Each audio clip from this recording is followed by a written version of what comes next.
బొట్టు పెట్టి పూజ చేసి గడ్డి మేపి పాలు తాగి వయసు ముదిరి వట్టిపోతే గోవు తల్లే కోత కోత.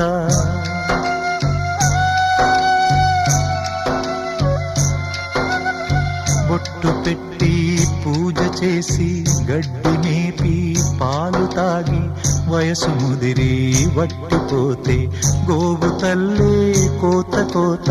విత్తు నాటి చెట్టు పెంచితే